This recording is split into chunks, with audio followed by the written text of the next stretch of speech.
বাংলায় ভোট মানেই উত্তেজনা, সে লোকসভা ভোট হোক বা সামান্য সমবায় নির্বাচন। রবিবারও আরও একবার প্রমাণ মিলল তারই। তমলুকে সমবায় ব্যাংকের ভোটকে ঘিরে তুলকালাম বেঁধে গেল। হাতাহাতিতে জড়ালেন দুই প্রার্থী। বিনা প্রতিদ্বন্দ্বিতায় ইতিমধ্যেই সিংহভাগ আসন জিতে গেছে তৃণমূল। তারপরও অশান্তি কেন?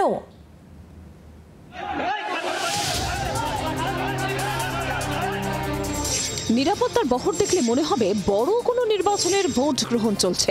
আসলে সমবায় ভোট, তাতেও কিন্তু অশান্তি এড়ানো গেল না।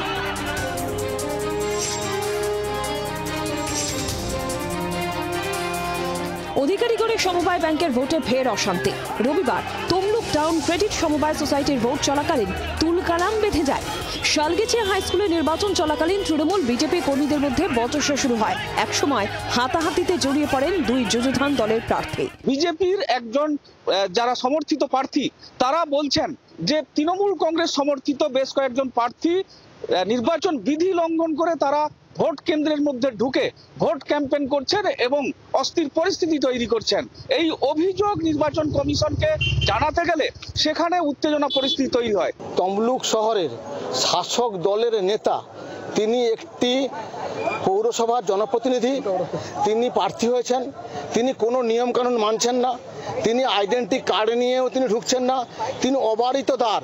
প্রশাসনের কাছে অভিযোগ করেছিলাম, অভিযোগ করাতে উনি আমাকে ফেলে দিলেন। আমাকে কোথাও ঢুকবো এই হলো আমার আইডেন্টিটি কার্ড, আর আমি বিনা আইডেন্টিটি কার্ডে ঢুকে কাউকে প্রভোগ করার মানসিকতা থাকা উচিত?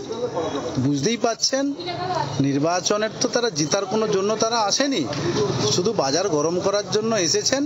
তাই একটুখানি এই ধরনের বাজারকে পরিস্থিতি তৈরি করার জন্য এমন বিশৃঙ্খল পরিস্থিতি তৈরি করছিল প্রশাসন, তাকে এখান থেকে সরিয়ে দেওয়ার জন্য ব্যবস্থা করেছেন। তমলুকের এই সমবায় ব্যাংকের ভোটকে ঘিরে অশান্তি অবশ্য নতুন নয়। প্রথম থেকেই প্রকাশ্যে এসেছিল তৃণমূলের গোষ্ঠীদ্বন্দ্ব। চঞ্চল খাঁড়ার বিরুদ্ধে জোর করে প্রার্থীপদ ছিনিয়ে নেওয়ার অভিযোগ তুলেছিলেন দলেরই এক কাউন্সিলর। যদিও শেষ পর্যন্ত চঞ্চল গোষ্ঠীর প্রার্থী তালিকায় মান্যতা পায়।